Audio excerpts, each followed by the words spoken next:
পাহাড় চূড়া, কবি সুনীল গঙ্গোপাধ্যায়।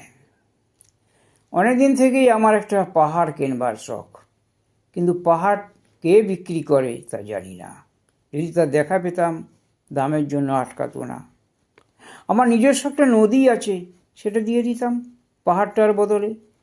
কে না জানে পাহাড়ের চেয়ে নদীর দামই বেশি। পাহাড় স্থাণু, নদী বহমান। তবু আমি নদীর বদলে পাহাড়টাই কিনতাম, কারণ আমি ঠকতে চাই।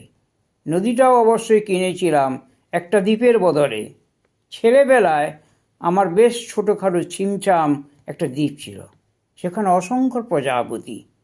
শৈশবে দ্বীপটা ছিল বড়ই প্রিয়। আমার যৌবনে দ্বীপটা আমার কাছে মাপে ছোট লাগলো। প্রবহমানে ছিপছিপে তন্নি নদীটি বেশ পছন্দ হলো আমার। বন্ধুরা বলল, এইটুকু একটা দ্বীপের বিনিময়ে এত একটা নদী পেয়েছিস, খুব জিতেছিস তো। তখন জয়ের আনন্দে আমি বিহ্বল হতাম। তখন আমি সত্যিই ভালোবাসতাম নদীটিকে।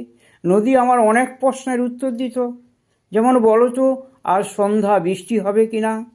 সে বলতে, এখানে দক্ষিণা গরম হাওয়া, শুধু একটা ছোট দ্বীপে বৃষ্টি, কি প্রবল বৃষ্টি, যেন উৎসব। আমি সেই দ্বীপে আর যেতে পারি না। সে জানতো, সবাই জানে, শৈশবে আর ফেরা যায় না। এখন আমি একটা পাহাড় কিনতে চাই।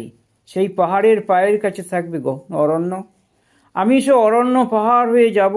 তারপরে শুধু রুক্ষ কঠিন পাহাড়, একেবারে চূড়ায়। মাথার খুব কাছে আকাশ, নিচে বিপুলা পৃথিবী। চরাচরে তীব্র নির্জনতা, আমার কণ্ঠস্বর সেখানে কেউ শুনতে পাবে না। আমি শুধু 10 দিককে উদ্দেশ্য করে বলবো, প্রত্যেক মানুষই অহংকারী।